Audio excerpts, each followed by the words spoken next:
बिस्मिल्लाहिर्रहमानिर्रहीम। Welcome to Mister Z Academy. जैसा कि आपको मालूम है कि हमारे टेंसेस की वीडियो चल रही है और हम अपनी प्रीवियस वीडियो में इनडिफाइनिड टेंसेस, कंटिन्यूस टेंसेस और परफेक्ट कंटिन्यूस टेंसेस को कवर कर चुके हैं। आज जो हम लोग डिस्कस करेंगे वो होगा परफेक्ट कंटिन्यूस टेंसेस, यानी हमने प्रेजेंट और पास्ट में इनडिफाइनिड टेंसेस, कंटिन्यूस टेंसेस और परफेक्ट टेंसेस को बनाना सीख लिया है। अगर आपने हमारी वो वीडियोस नहीं देखी है तो ऊपर आई बटन में उसका लिंक है, आप जाके वो वीडियोस देख सकते हैं। आज जो हम लोग डिस्कस करेंगे वो होगा परफेक्ट कंटिन्यूस टेंसेस को, कि परफेक्ट कंटिन्यूस टेंसेस को हम लोग इंग्लिश में किस तरह से यूज़ करते हैं और हम लोग इसका यूज़ कब करते हैं। So let's get started. First of all हम इसकी डेफिनेशन देख लेते हैं। The past perfect continuous tense is use to talk about actions that started in the past and were still happening in past। तो यानी जो पास्ट परफेक्ट कंटिन्यूस टेंस होते हैं वो हम लोग यूज़ करते हैं जब जब हमने कोई काम शुरू किया होता है पास्ट में, लेकिन वो काम चल रहा होता है पास्ट में, वो कंप्लीट नहीं हुआ होता। ठीक है, लेकिन सिंपली यहाँ पे हम लोग क्या एक चीज़ चेंज करते हैं, यानी ये बहुत सिमिलर है पास्ट कंटिन्यूस टेंसेस के। पास्ट कंटिन्यूस टेंस में भी हम लोग कोई काम पास्ट में कर रहे होते हैं, जैसे I was going to college, मैं कॉलेज जा रहा था, या she is coming to home, वो घर आ रही थी।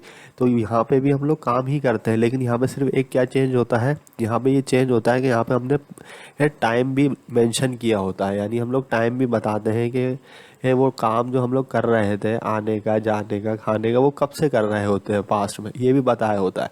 तो उसके लिए हम सिंपली यहाँ पे सिंस और फॉर लगाते हैं, वो भी ऑब्जेक्टिव पार्ट में। अच्छा, सिंस किसके साथ लगता है? सिंस लगता है डेज के नेम के साथ, यानी मंडे, ट्यूसडे, वेडनेसडे, जितने भी नेम्स होते हैं डे के।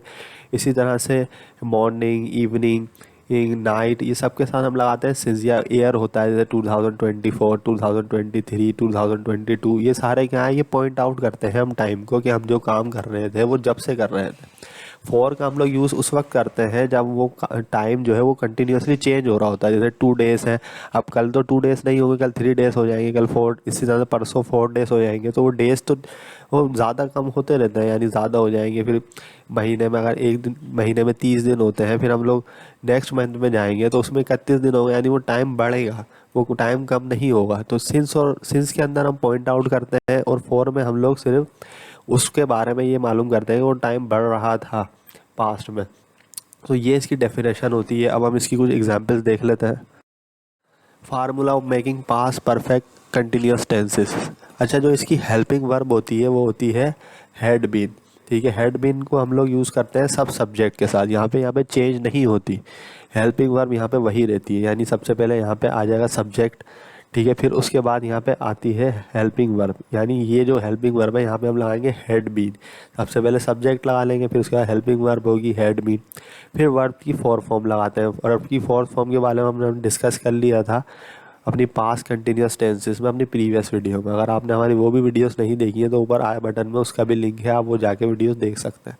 फिर उसके बाद आ जाएगा ऑब्जेक्टिव पार्ट, तो ये बन जाएगा अफर्मेटिव। लेकिन अगर मैं इसको नेगेटिव बनाऊंगा तो मैं सिंपली ही हेल्पिंग वर्ब और बीन के दरमियान, यानी ये जो आप देख रहे हैं यहाँ पे हेड आ रहा है और फिर यहाँ पे बीन आ रहा है, तो इसके जो बीच में ये जो हिस्सा है यहाँ पे हम लगाएंगे नोट, तो ये बन जाएगा नेगेटिव। यानी सबसे पहले सब्जेक्ट आएगा, फिर हेल्पिंग वर्ब आएगी, फिर यहाँ पे नोट आ जाएगा, और बाकी सारा ऑब्जेक्टिव पार्ट है वैसे ही जैसे ऊपर है। इसी तरह से अगर मैं इसको इंटेरोगेटिव बनाऊंगा तो मैं सिंपली ये जो हेड है, यानी ये जो हेल्पिंग वर्ब है हेड, इसको मैं सब्जेक्ट के पहले लगा लूँगा, यानी यहाँ पे जो आ रहा है हेड, ये है यहाँ पे हेल्पिंग वर्ब। फिर उसके बाद आएगा सब्जेक्ट, फिर यहाँ पे बीन आ जाएगा, यानी हेड और यहाँ पे बीन के दरमियान हम लगाएंगे सब्जेक्ट। अगर हम इंटेरोगेटिव बना रहे हैं, हम उसमें सवाल कर रहे हैं, तो यहाँ पे हेड लगा के हम लोग सब्जेक्ट लगाएंगे, फिर यहाँ पे बीन होगा, और फिर यहाँ हमारा सारा वैसे ही है जैसे ऊपर है, यानी वर्ब की फोर्थ फॉर्म है, ऑब्जेक्ट है और क्वेश्चन मार्क है। लेकिन अगर इसको मैं इंटेरोगेटिव नेगेटिव बनाऊंगा तो मैं सिंपली यहाँ पे नोट लगा लूँगा इधर बीच में। यहाँ पे अगर नोट लग जाएगा तो ये बन जाएगा इंटेरोगेटिव नेगेटिव, यानी सब्जेक्ट के फ़ौरन बाद नोट आएगा, फिर उसके बाद बीन आ जाएगा, तो ये बन जाएगा इंटेरोगेटिव नेगेटिव। तो ये इसका फार्मूला होता है, आप इसका स्क्रीनशॉट ले लें, उसे अच्छी तरह से याद कर लें। थोड़ा सा ये टफ फार्मूला है, लेकिन अगर आप याद करेंगे तो ये आपको ईजिली याद हो जाएगा। सो अब हम इसकी कुछ एग्जाम्पल्स देख लेते हैं। अब देखें यहाँ पे क्या फर्स्ट एग्जाम्पल है इसकी, I had been going to home since morning. देखिए जो हमने प्रीवियस बनाया था जिसमें हम ये कह रहे थे I was going to home, मैं घर जा रहा था, यानी मैं कोई जाने का काम कर रहा था पास्ट में, हमने वो सिंपली ये बताया था कि वो काम हम कंटिन्यूसली कर रहे थे, उसमें हमने टाइम नहीं बताया था। लेकिन इसमें जो है वो टाइम भी मेंशन है। ठीक है, यहाँ पे टाइम क्या है, ये देखिए मॉर्निंग का टाइम है। ठीक है, अब मैं ये इसकी मीनिंग क्या होगी कि मैं सुबह से घर जा रहा था, यानी जो मैं जाने का काम तो कर रहा था पास्ट में, ठीक है, वो कंप्लीट तो नहीं हुआ था, लेकिन यहाँ पे टाइम भी मेंशन है, यहाँ पे मॉर्निंग लिखा हुआ है, तो ये इसलिए लिखा हुआ है क्योंकि हम इसमें टाइम मेंशन करते हैं। सिंस का यूज़ क्यों किया, क्योंकि यहाँ पे देखिए अगर मॉर्निंग है और यहाँ पे डे भी होते हैं, जैसे मंडे, ट्यूसडे, वेडनेसडे, ठीक है, यहाँ पे ईयर के वो नाम होते हैं, यहाँ पे 2022 होता है, 3 होता है, 4 होता है, तो यहाँ पे फिर हम सिंस ही यूज़ करते हैं, यहाँ पे फॉर यूज़ नहीं करते। सिंस इन्हीं के साथ आता है क्योंकि हम पॉइंट आउट कर रहे हैं किसे, एक टाइम को पॉइंट आउट कर रहे हैं जो टाइम चेंज नहीं हो रहा। इसी तरह से अगर मैं इसको नेगेटिव बनाऊंगा तो मैं सिंपली यहाँ पर नोट लगा लूँगा, बाकी तो एज इट इज़ हमारा वैसे ही बनेगा जैसे सारा टेंस है। यानी इस तरह से हो जाएगा, I had not been going to home since morning, मैं सुबह से घर नहीं जा रहा था, यानी मैं जो काम पास्ट में कर रहा था वो मैं नहीं कर रहा था पास्ट में।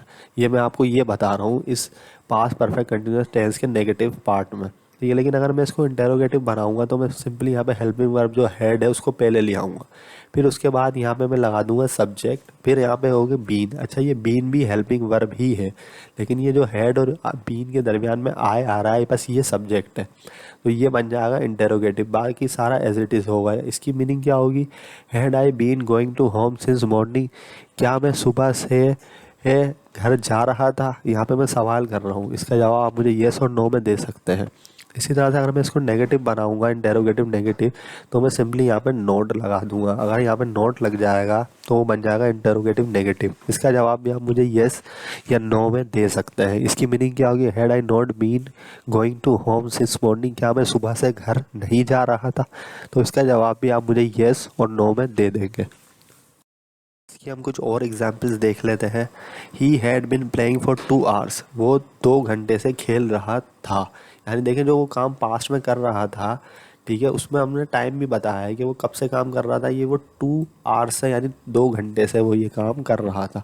अब यहाँ पे देखिए फॉर क्यों लग रहा है, यहाँ पे फॉर क्यों आ रहा है, यहाँ पे सिंस क्यों नहीं आ रहा है। यहाँ पे सिंस आ जाता तो ये इनकरेक्ट बन जाता है, यानी इनकरेक्ट हो जाता सेंटेंस, क्योंकि यहाँ पे फॉर इसलिए आ रहा है। अब ये 2 आवर्स जो है, अगर हम यही बात 1 घंटे बाद करेंगे तो यहाँ पे 3 आवर्स हो जाएंगे, यानी अगर हम ये बात 1 घंटे बाद कहेंगे तो हम किस तरह से कहेंगे, he had been playing for 3 hours, क्योंकि एक जो 1 आवर है वो ऐड हो गया है और अब ये टाइम चेंज होगा। ठीक है, यहाँ पे 4 भी आएगा 2 घंटे बाद, 5 भी आ जाएगा, तो ये चेंज होता है। ठीक है, इसलिए हम यहाँ पे लगा रहे हैं 4। ठीक है, क्योंकि 4 हम लोग चेंज करते हैं। अगर इसी तरह मैं इसको अगर नेगेटिव बनाऊंगा तो यहाँ पे मैं सिंपली यहाँ पे नोट लगा दूंगा, बाकी तो एज इट इज़ वैसे ही रहेगा जैसे ऊपर बना हुआ है। तो यहाँ पे सबसे पहले सब्जेक्ट आ जाएगा, फिर यहाँ पे हेल्पिंग वर्ब आएगी हेड, फिर यहाँ पे नोट आ जाएगा, फिर यहाँ पे आ जाएगा बीन। ठीक है, उसके बाद वैसे ही जैसे ऊपर बना हुआ, यानी वर्ब की 4th फॉर्म और ये सारा ऑब्जेक्टिव पार्ट। तो इसकी मीनिंग क्या होगी, मैं 2 घंटे से, वो लड़का 2 घंटे से नहीं खेल रहा था, यानी यहाँ पे नहीं आ रहा। ठीक है, अगर मैं इसको इंटेरोगेटिव बनाऊंगा तो मैं यहाँ पे हेड को पहले ले आऊँगा। ठीक है, हेड क्या है, यहाँ पे हेल्पिंग वर्ब है, वो यहाँ पे पहले आ जाएगी। Had she been cooking for food for 2 days, क्या वो लड़की, यहाँ पे लड़की है कोई, क्या वो लड़की 2 घंटे से, 2 दिन से खाना बना रही थी। यहाँ पे देखिए, यहाँ पे कुकिंग आ रहा है, यानी कुकिंग क्या है, खाना बनाना। ठीक है, लेकिन वो यहाँ पे टाइम भी मेंशन है कि क्या वो लड़की ये काम जो कुकिंग है 2 घंटे से कर रही थी, वो 2 दिन से ये काम कर रही थी। अब यहाँ पे देखिए 2 दिन जो, अगर यही चीज़ हम कल पूछेंगे आपसे तो वो 3 डेज हो जाएगा, यहाँ पे 3 आ जाएगा, क्योंकि एक डे जो है 1 डे और ऐड हो जाएगा इसमें। तो इसका जवाब आप मुझे येस या नो में भी दे सकते हैं। लेकिन अगर मैं इसको इंटेरोगेटिव नेगेटिव बनाऊंगा तो मैं सिंपली यहाँ पे नोट लगा दूंगा सब्जेक्ट के फ़ौरन बाद और बीन से पहले, तो ये बन जाएगा interrogative negative. Had she not been cooking food for 2 days, क्या वो लड़की 2 दिन से खाना नहीं बना रही थी। तो इसका जवाब भी आप मुझे येस और नो में दे सकते हैं। We had been watching TV since night, हम रात से टीवी देख रहे थे। अब देखें यहाँ पे हम क्या काम है, वॉचिंग, वॉचिंग मीन्स देखना। अब हम टीवी देख रहे थे पास्ट में, यानी हम लोग ये काम जो कर रहे थे वो हम रात से कर रहे थे, इसलिए यहाँ पे टाइम भी मेंशन है। तो सिंस यहाँ पे इसलिए यूज किया है क्योंकि यहाँ पे देखें नाइट है, ठीक है। अगर यही बात मैं आपको 2 घंटे बाद बोलूँगा तो वो नाइट ही रहेगा, वहाँ पे वो चेंज नहीं होगा। मैं अगर यही चीज़ अभी फॉर एग्जांपल ये 8 बज रहे हैं, अगर यही चीज़ मैं आपको 10 बजे बोलूँगा तो मैं इसी तरह बोलूँगा we had been watching TV since night, हम रात से टीवी देख रहे थे। ठीक है, तो यहाँ पर नाइट चेंज नहीं होगा। अगर यहाँ पे कोई मिनट्स लिखे हुए होते हैं, आवर्स लिखे होते हैं, डे लिखे होते हैं, जिस तरह से नीचे लिखे हुए हैं, तो वो चेंज हो जाता है इसलिए। लेकिन यहाँ पे सिंस आया क्योंकि हम सिंस से ज़रिए डायरेक्ट पॉइंट आउट कर रहे हैं किसी टाइम को। ठीक है, इसी तरह से अगर मैं इसका नेगेटिव बनाऊंगा तो मैं सिंपली यहाँ पे नॉट लगा दूंगा। We had not been watching TV since night, हम रात से टीवी नहीं देख रहे थे। अब यहाँ पे नोट आई है तो वो नेगेटिव बन गया।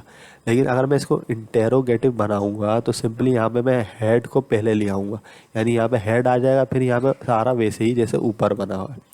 ठीक है, यहाँ पे हो जाएगा had they been fighting for 20 minutes. अब फॉर एग्जांपल हमारे सामने एक से ज़्यादा लोग खड़े हैं, 2 हैं, 3 हैं, 4 हैं। ठीक है, तो मैं उसके बारे में पूछ रहा था कि वो अभी नहीं है वहाँ पे। ठीक है, वो वहाँ पे थे थोड़ी देर पहले, तो मैं पूछ सकता हूँ कि क्या वो ये जो एक से ज़्यादा लोग थे या लड़के थे, क्या वो 20 मिनट से लड़ रहे थे। तो यहाँ पे मैं आपसे सवाल कर रहा हूँ कि जो वो काम कर रहे थे पास्ट में वो 20 मिनट से कर रहे थे। अब देखें यहाँ पे 4 आया है, क्योंकि अगर यही बात मैं आपसे थोड़ी देर बाद पूछूंगा तो वो यहाँ पे 30 हो जाएगा, यहाँ पे चेंज हो जाएगा टाइम। ठीक है, लेकिन ये जो चेंज होता है टाइम तो हम उसके पहले 4 लगाते हैं। अगर यहाँ पे नाइट होता कि क्या वो रात से लड़ रहे थे या वो क्या सुबह से लड़ रहे थे, यहाँ पे मॉर्निंग होता तो यहाँ पे सिंस आता।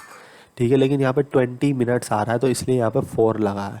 ठीक है, तो ये बन जाता है इंटेरोगेटिव। लेकिन अगर मैं इसको इंटेरोगेटिव नेगेटिव बनाऊंगा तो मैं सिंपली यहाँ पे नोट लगा दूंगा। मैं सिंपली कह दूंगा had they not been fighting for 20 minutes, क्या वो 20 मिनट से नहीं लड़ रहे थे। इसका जवाब भी आप मुझे येस और नो में दे सकते हैं। यहाँ पे भी देखें 4 ही लगा है क्योंकि यहाँ पे 20 मिनट्स आया है।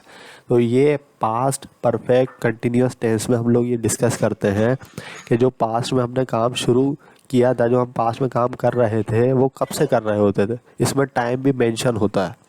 तो ये वीडियो थी हमारी पास्ट परफेक्ट कंटिन्यूस टेंस की। आई होप आपको ये समझ में आई होगी।